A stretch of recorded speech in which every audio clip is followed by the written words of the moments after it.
What's going on, y'all? It is episode 4, Let's Be Real podcast. Welcome back. Sorry I missed last week. I was actually out traveling for work.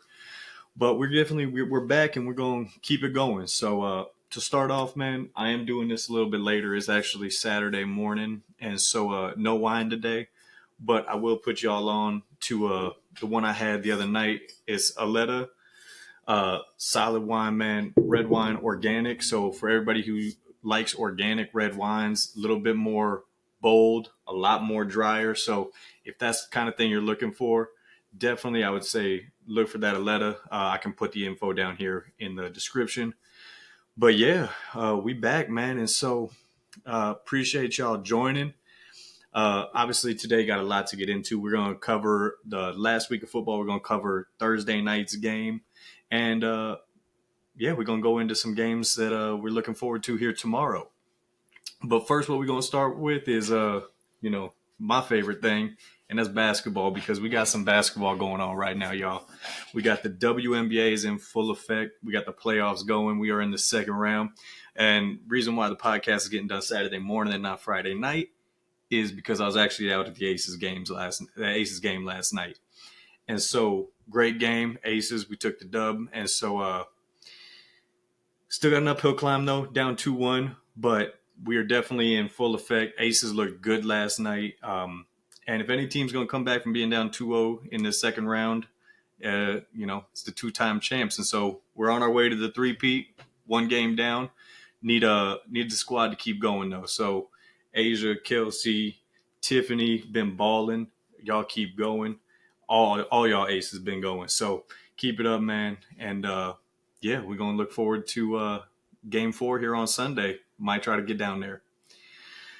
And then keeping it with basketball, NBA news. We finally got some NBA news, man. Karl Anthony Towns getting traded to the Knicks. And so we got Cat going to the Knicks. We got big players as far as from the Knicks going down to Minnesota is Julius Randle and Dante DiVincenzo. Kind of crazy, man. So we see the first guy from Villanova, that Villanova group that's headed out. And so I thought that was a little bit of shocking to see one of them heading out. But obviously, if you're in the Knicks, bringing in somebody like Karl Anthony Towns, that's big time. And that's a guy who can be a legitimate, not saying Jalen Brunson isn't a legitimate number one, but them smaller guards, it's always a little bit harder to win with those. If you got somebody like Cat who can get you a bucket, granted, not a great defender, but that's a big time pickup for the Knicks, and I think it really does propel them. I don't know if it gets them to the Celtics level, but it definitely puts them at that second tier as far as NBA teams in the East. And so huge pickup for them, man. But the flip side of it, going to Minnesota's side is looks like they finally given up on like that too big Gobert Cat combo. I'm mixed about it. I'm not a huge fan of Rudy Gobert. I think he can get game planned out of playoffs. Played well this last playoffs. I don't want to take anything away from him, but just he's not somebody that I would not pick him up for my team. And but at the same time, you got Cat who started in Minnesota as a number one. Now with the kind of takeover of Anthony Edwards, like clearly being that number one option, Cat was in a weird spot. And so I get getting rid of him. I don't get the point of bringing in Julius Randle. You can't start him, which I think is going to be a problem because just you can't have two non-shooters on the floor as far as Gobert and Julius. The thing that worked with Gobert and Cat was, at least you can spread one out. You got one who can shoot the three. Cat's a great three-point shooter. Julius Randle is not that. And so, I don't know if that means Naz Reid moves into the starting lineup. That's what I would say I would do because just it makes more sense from a basketball fit. Dante DiVincenzo, I think, is a solid pickup. I mean, he's a guy who can get, he's going to be a good player wherever he goes. He can hit a three. He can play good defense. And he plays hard. So, yeah, good pickup for them in that sense as far as a backup guard who can, come in, give you good minutes. But Yeah, the more I've thought about it, I initially thought I'm like, man, you know what? This is probably about as even a trade as it can get. But the more I've thought about it, is I'm starting to think that Knicks definitely won this trade as far as getting Cat and Minnesota. I just, you go to the Western Conference Finals, and to me, this is a step back for him. So we'll have to see how it works out. I mean, Julius Randle, the only way it makes sense to me bringing in Julius Randle is if he's going to be a trade piece for you moving forward. But I don't know who else is going to trade for Julius Randle is the problem. And so, hopefully they figure it out. I loved seeing Ant in the playoffs, and so hoping I get another deep run from him. But we'll have to see where that goes. And so, yeah, hopefully we'll get some more NBA news as we come into we're in preseason now, and we'll start getting some more NBA on the show. But glad we got to touch on that a little bit this week. And so, we're going to move into football, man. And so last week, recapping a few of the big games we had. So starting off, Vikings Packers, man. Great game. Packers obviously, weren't really, they were in it kind of just on the outskirts of it. The Vikings had, control of that game the whole way.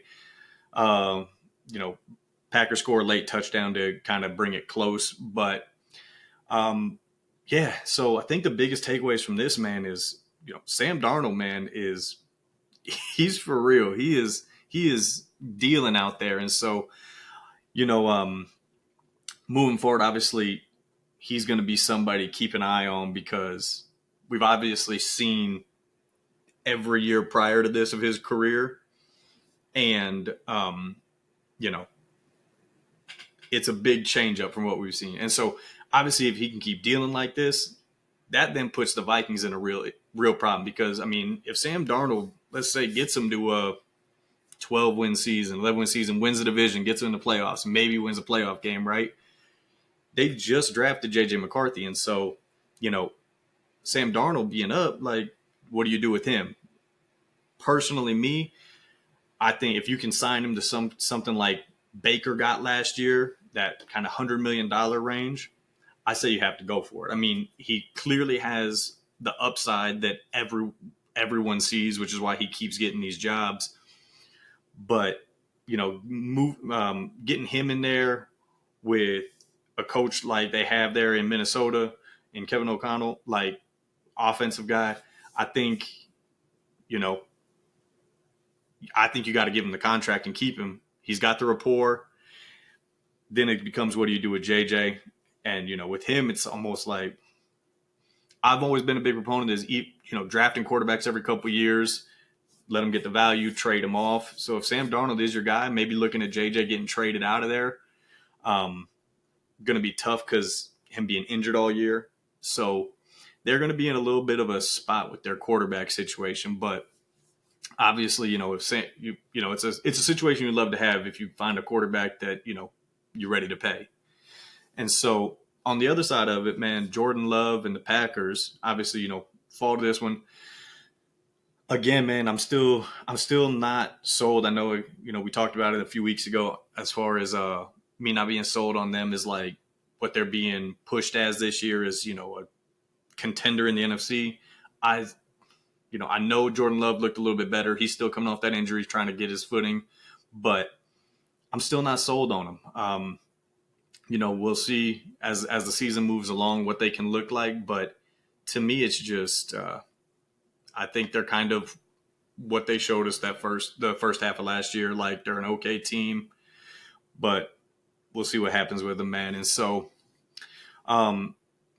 obviously, going from that Packers and Vikings game over to the Ravens and Bills, and I was really hoping we were going to get a great game with this one, but this one was just Ravens out the gate and in control the entire time.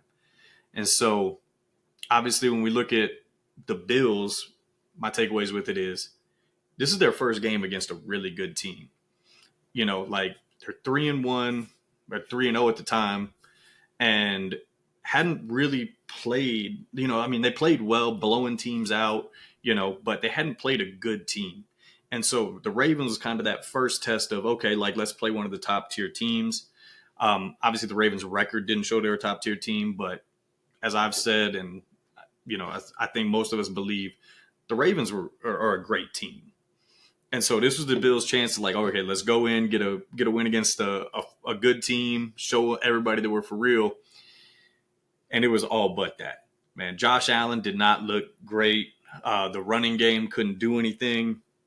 And then from the Ravens side, I mean, they just what I was saying they should do from the beginning, man. Lean it. You bring in Derrick Henry for a reason. Leaned into Derrick Henry. He gave you almost 200 yards, and was just unstoppable when they gave him the ball. And then you got Lamar kind of sprinkling it around, but the two teams, as far as that, I think should just heavily lean into the run. We're going to talk about one of them next, but Eagles and Ravens. You guys got the running backs to do it, and it's just kind of how your roster is constructed. It's what's dependent on. So from the Bills' perspective, man, obviously it's one game, but it is telling that the first time you play a good team, you get dog walked off the field. And so I think that was the first time they really truly missed a Stephon Diggs as far as just having a guy who can go out there and win. I know Shakir, everybody likes him. I don't view him as a number one. I think he's a number 2 receiver. And so I think, the Bills, they might be in that market for a wide receiver. We're going to talk about that some later. But I think they need to go out and find somebody who can just win on the outside. And so, yeah. And speaking of receivers, man, Ravens get the win, but they've had a little bit of tension in their receiver room, man. Zay Flowers is making some noise as far as wanting to get the touches and things like that. And so I think he only had 1 or 2 catches last week. And so I don't think it's a problem yet, but I think, the Ravens' best chance to win is handing the ball off to Derrick Henry. And how does Zay Flowers feel if, he's averaging 3 or 4 catches over the next 5 or 6 weeks when he's already shown that, he has no problem making it known that he's not happy about getting his catches. So he might be somebody we really need to keep an eye on and watch out for. But yeah, and I prefaced it just here a little bit ago as far as those two teams need to run. Obviously going from the Ravens and the Bills, let's talk about the Eagles, man. And it ain't good, y'all. It's not good. Play the Bucks, and that game was from the start of the game, it was Bucks the whole way. And obviously we're recording this Saturday on October 5th, right? And I was, I've been out on Sirianni. I know, we're banged up. We got the injuries to AJ, to Devontae on the offensive end. But again, and I said this in the last episode, is no one's going to feel sorry for the Eagles with the talent we got. I know we're down, the 2 receivers are down lane. And so it's, you got to make do, but no one's going to feel sorry for the Eagles. The talent we got, Jalen's paid. You bring in Saquon only gets 10 rushes. Like, it's just, it's not good there, man. And I was hoping after that Sunday game, I think that would have been the perfect time to move off Sirianni. Yeah. As I've said before, man, I am not a fan of Sirianni. The people who I know who like Sirianni, y'all know who you are. And y'all know you text me saying that you finally on my side with him. But I think this would have been the week to move off him. You got the bye coming up, so you get the extra week. And, Sirianni, look, I didn't like him at the start. The reports coming out when he first got the job was that he wasn't ready to be a head coach. He gets play calling duties, gives them up because the offense isn't clicking, and so for me, now it's looking like,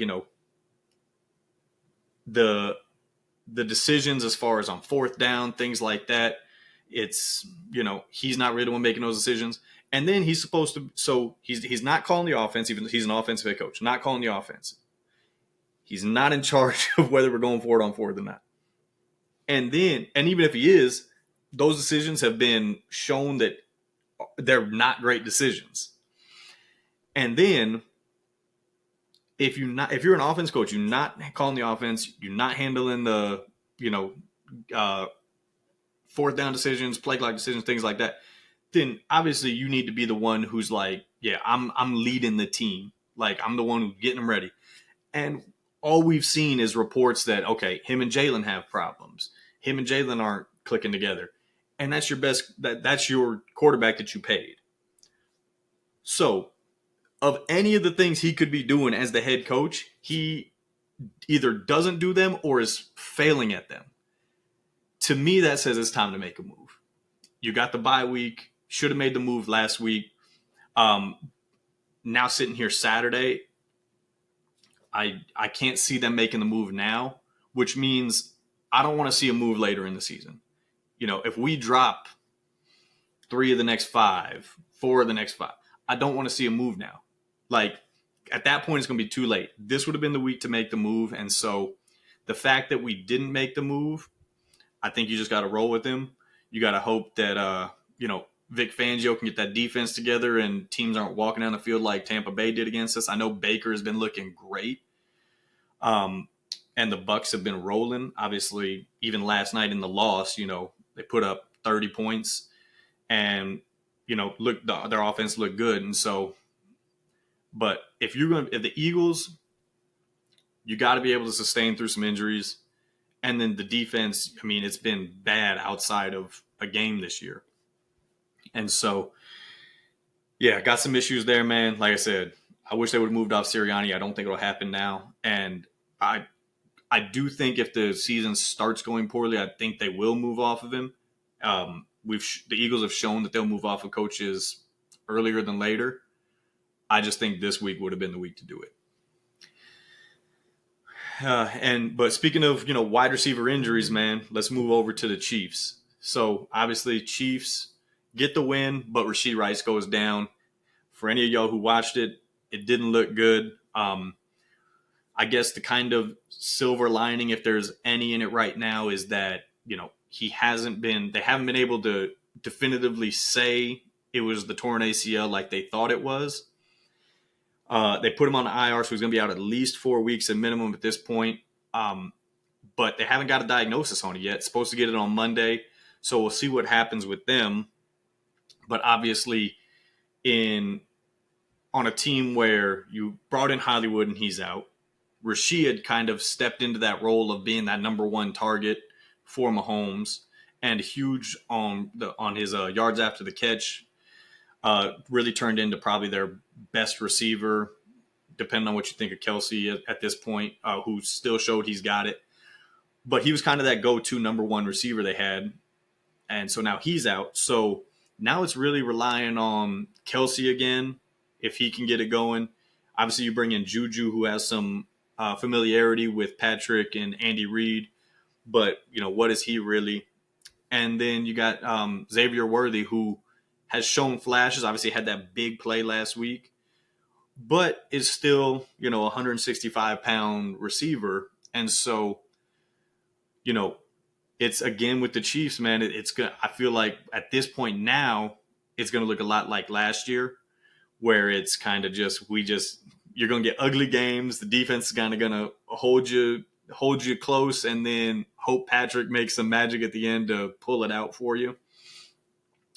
But honestly, what I think, and moving right into this next one with Davante Adams requesting to trade, Chiefs need to go get a receiver, man. So I think them and the Bills both need to be in the market for a receiver. And with Davante Adams obviously coming out requesting a trade, I think they're both going to be in the mix for that. Davante going to the Chiefs would be – I doubt the Raiders would do it just because you're talking about in the same division.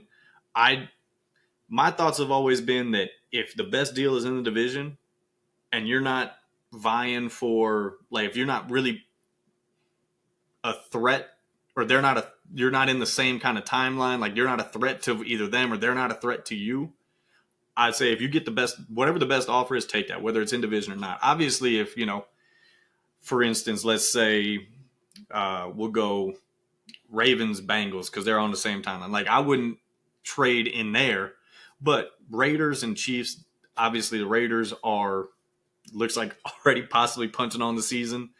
and Chiefs going for the three-peat. You know, if they give you the best offer, I think you got to take it. I just doubt it'll happen. So I would love to see Devontae.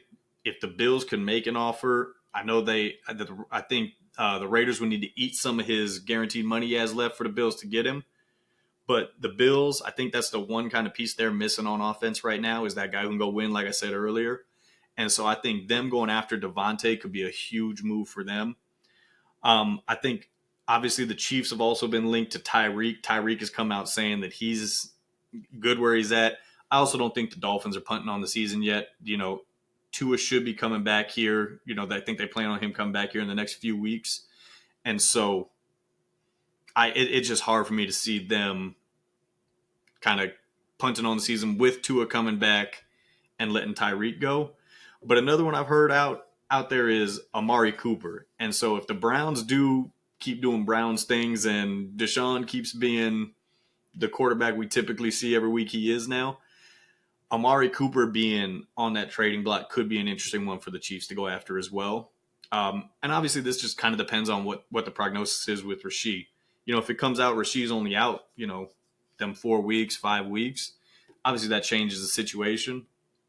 But if it is that, it could be longer or it could be, maybe bleeding right into the playoffs. I think if you're the Chiefs, if you need to go get somebody, and if somebody like Amari Cooper is available, I don't think he's a top end number one. But I also didn't think Rashee Rice was a top end number one. And Andy Reid and Patrick Mahomes can work magic with receivers. So I think that would be a solid one for them to go after as well. But yeah, so moving into this week, man, we got some good games. Obviously, we had the Bucks and Falcons last night. Dogfight for the division right now. Both of them sitting at 3-2. That division has gotten, I thought, I personally coming in, I thought the Falcons, it was going to be their division. I just think with all the talent they got on offense that they were just going to, and then the kind of pickups they made on defense, I thought they were going to kind of run away with this division. But the Bucks, man, Bucks and Baker have been playing. So Thursday, 2 nights ago, we had a monster game. Came down to the wire. We get overtime with it. Both quarterbacks dealing, but obviously Baker wasn't exceptional, right? Numbers didn't blow you away, but high completion percentage, threw 3 touchdowns. Right now, you got Baker sitting in the top 5 in touchdowns and yards. Only got 2 picks on the year. So Baker's been playing great. The Bucks have been playing great. We'll see if that can kind of continue on. I think I would still have the Falcons winning the division, but I think the Bucks from just these last few weeks, I think they're going to be a tough team, and I think probably get a couple more wins than I thought they would. But on the other side, man, Kirk Cousins, talk about a great game, over 500 yards. Looks like him and those weapons are finally starting to kind of click and put it together. Kyle Pitts had some big catches. Drake London, absolute monster. I still don't know what they're doing with Bijan Robinson, man. It seems like he's getting, between him and Algier, I feel like Bijan should be on the field 90% of the time. And that's not the case some weeks. And so, but yeah, man, Kirk Cousins dealing last night. And, as we've, I feel like we've all had those things where, maybe when we're younger, we do something, or we know somebody when they're younger, they kind of act a certain way and they kind of get that tag. And so with Kirk Cousins, it was that primetime Kirk. And look, I am guilty of it. Like, I have called it primetime Kirk because I would almost always bet against him. But man, 500 yards on Thursday. He had the clutch win against a few weeks ago against, I can't even remember who it was against now. My goodness.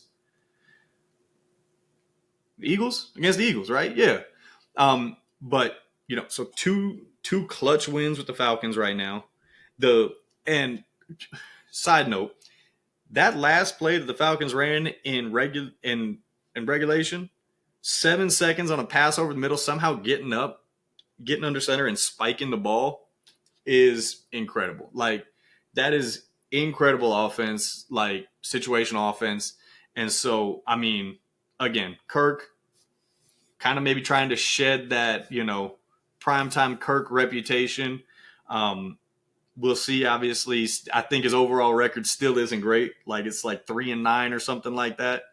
But, um, you know, the 2 wins this year, last night, or I keep saying last night, 2 nights ago, um, big games from him, big clutch time moments at the end. And so we'll see if they can keep it rolling, see if my division pick can keep it rolling. And so from obviously 2 quarterbacks who are dealing, we're going to move into another one that's dealing, man, and look ahead to the Jets Vikings. So Sam Darnold, obviously, we spoke about him and his game last week, but man has been dealing. We'll see if he can keep that up and keep rolling. Playing the Jets defense, who is, everyone says is good.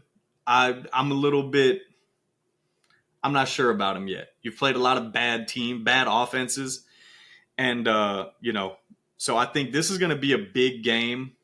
I said it a few weeks ago with the Hassan Reddick thing, like, they can't get the pass rush, but they had these easy games coming up, and it was going to kind of set the tone of like, okay, like, yeah, we're going to be all good. See, pass rush is fine. Defense looks good. And you're going to start playing starting with the Vikings, these teams who can really run it up on you. And I think this is going to be another game where we come out of it saying, oh, yeah, that defense isn't what we thought it was. And they definitely need to get Hassan Reddick signed. And so, obviously, Vikings have been kind of trucking along. I'm going to pick the Vikings to win this game. I think they're going to cruise through it. I don't think they're going to have any issues. But from the Jets side, man, the Jets, another team where, they played one good game this year, and it was against the worst team in the league, the Patriots. Outside of that, I mean, you get gifted a game by Will Levis, who that's what he does. He gifts other teams the game. You lose to the Broncos, who, I mean, yeah, the Pat Surtain obviously took Garrett Wilson out of the game, but there ain't no reason you should lose 10-9 to the Broncos. And so, you come into this game where, Rodgers has already made some comments towards Saleh, and it clearly seems like Saleh and Rodgers aren't on the same page. I think this is another one where you might see a coach fired pretty quick. They're going to be out in London. The Jets owner apparently is going to be out there in London. He's got ties out there, so he's going to be in a box with all his boys. And if the Vikings come out and put it on him, like I think they're going to, I think we might get news Monday that Saleh's out of there. And I think it's what it should be. I mean, obviously the Jets, it's not just a Saleh problem. Like, it's the whole organizational from the top down. But, I mean, like I said, I think the Vikings are going to go out there, probably run up 30 on them. It's going to really expose the defense. That's supposed to be Saleh's side of the ball. Again, issues with the quarterback. You can't take care of your side of the ball and you can't take care of the quarterback as a head coach. You got to move on. And so I think we probably get that news if the Vikings do end up running up on them, like I think they will. And so, we'll see what happens with that. Obviously, the Jets, another team that's kind of been in that Devontae Adams news as far as, because they have the familiarity with Rodgers and Devontae. I can't see it happening. I think you got bigger needs in wide receiver. And again, I mean, and then if you do bring in Devontae, what does that do with Garrett Wilson? Lazard already looks like he's Rodgers' favorite target. You bring in Devontae, that's going to probably move to his favorite target. Lazard second, you got Garrett Wilson third, maybe. I think you could start maybe hearing some things similar to the Zay Flowers thing, like maybe Garrett Wilson starts making some noise, and we'll see what happens there. But yeah, so Vikings, Jets, I think it's a big-time game as far as I think we're going to see the defense exposed. I think we're going to see Saleh possibly get fired because the Jets don't have a bye until I think their bye is week 12 or 13. And so you can't wait that long, especially you got Rodgers, you're in win now mode. You gotta move quick if you're going to move. And so moving to another team that's been a little bit underwhelming, similar to the Jets, man, we got Bengals and Ravens. And so obviously division game. Ravens, the Lamar kind of Joe Burrow matchup, Lamar has dominated. Now, I think Joe is like 3-1 against him when Lamar doesn't play, or 2-1, something like that. So kind of brings it a little bit more even. But obviously, with Lamar there, that changes up a lot of things. And so, Bengals sitting at 1-4 right now, 1-3 right now, moved to 1-4.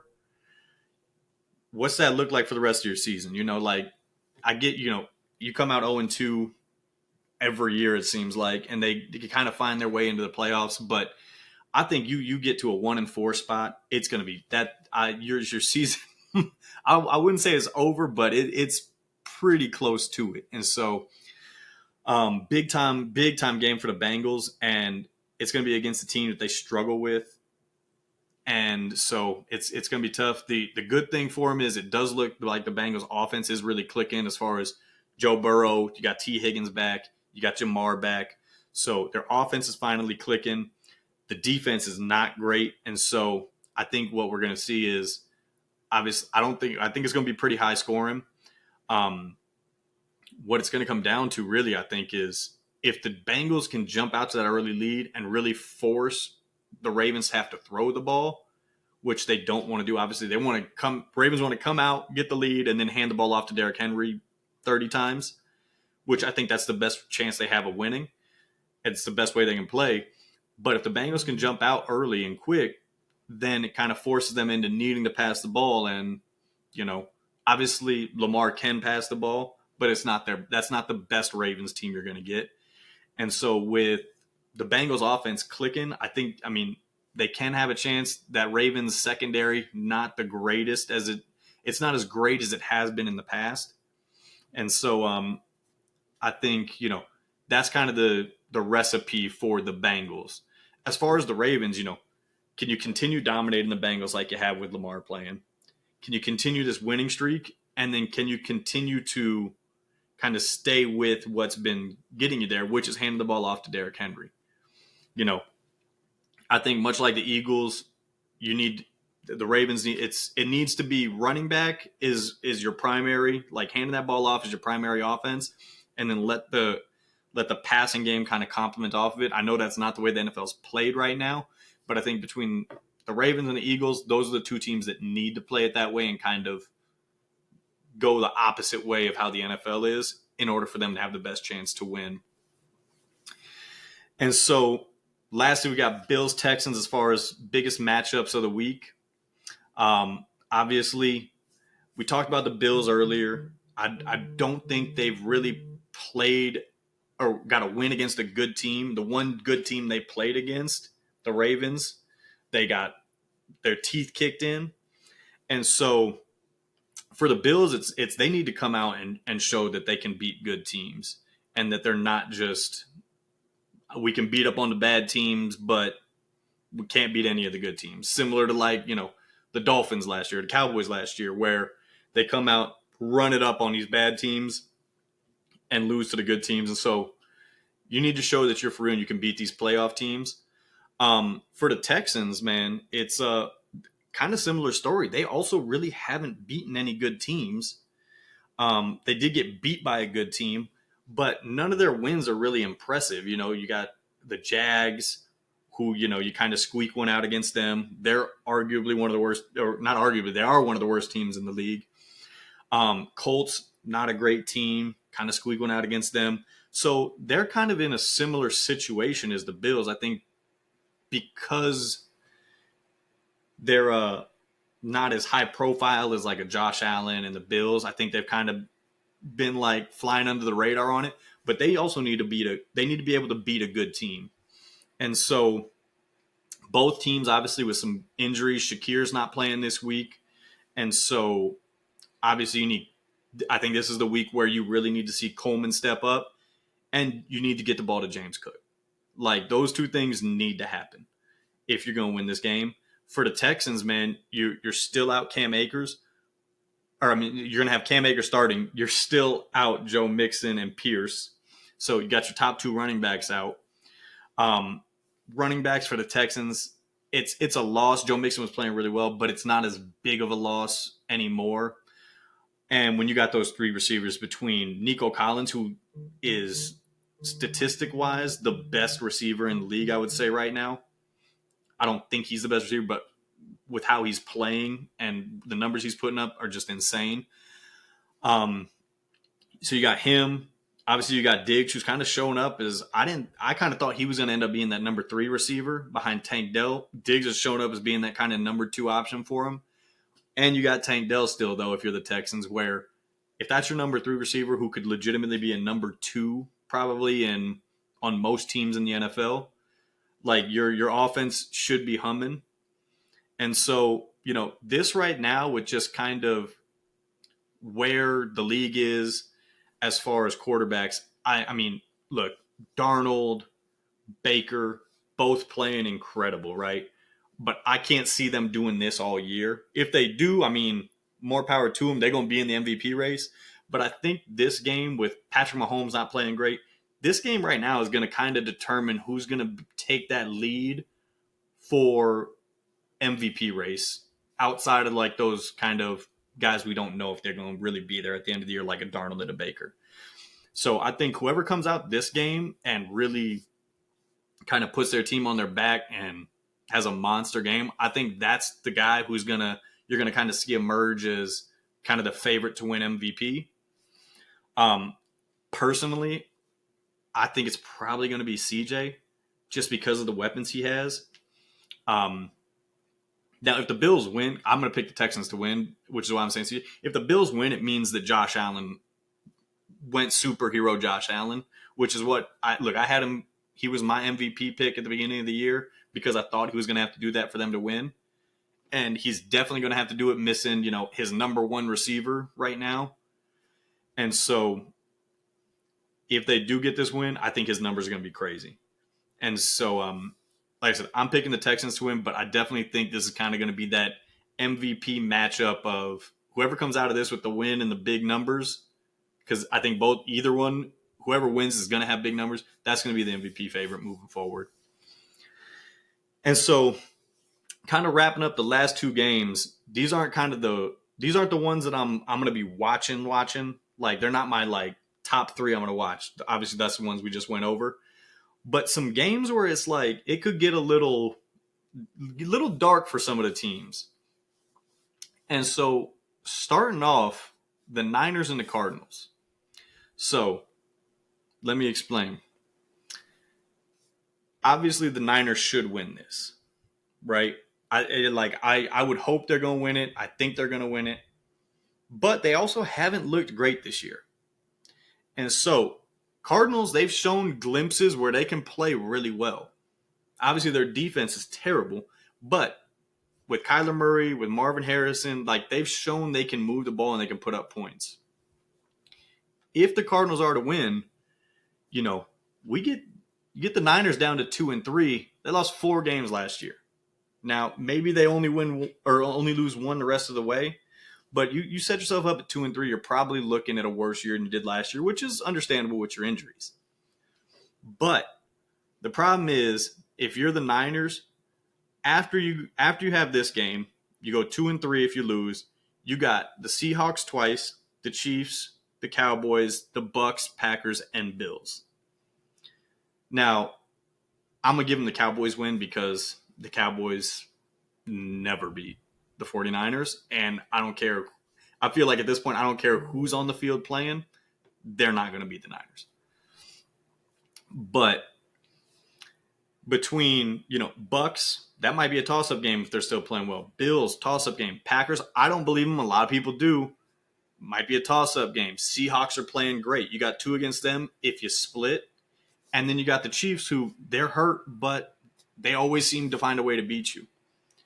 And so, I mean, optimistically, if you go down 2-3 in this, you're looking at 7-5 maybe coming out of that, 6-6.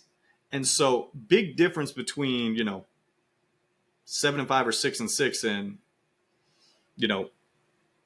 8-4 or 7-5 going into an easier part of your schedule. So I think this, they're going to benefit from the fact that the Seahawks are in the lead of that division. And then, The Rams, unfortunately, just decimated with injuries. The Cardinals, while even if they do beat them this week, I don't think any of us really think the Cardinals are going to do a lot of work in the season. So you can split with the Seahawks. The division's still going to be in reach, but you might not get that top playoff seed. And so just a lot goes into it. And again, it could, you drop to 2-3 against the Cardinals, you might start sounding the alarm bells because it's just showing that you're not that dominant team you were last year. And it might look bad going into this tough stretch of your schedule. And then the last one we got, man, so it's 2 games, and we talked about them in just this last one, but it's the Cowboys. So that Cowboys-Steelers game. So you got some stuff on both sides here, right? Obviously, the Steelers are a lot better than we thought they would be, but they haven't really dominated. It's been kind of like them squeaking by, which it's kind of been for them the last couple of years. But we're going to start with the Cowboys. Obviously, same thing as the Niners, man. You go 2-3, you got a tough schedule coming up. So you got the Lions, Niners, Falcons, Eagles, Texans, and not to toot my own horn, but the Commanders, who are my sleeper pick to win this division. And it's looking better. So, you may, if I'm optimistically the Cowboys here, you maybe have 2 wins in those next 6. And so, you're looking at, maybe 4-7.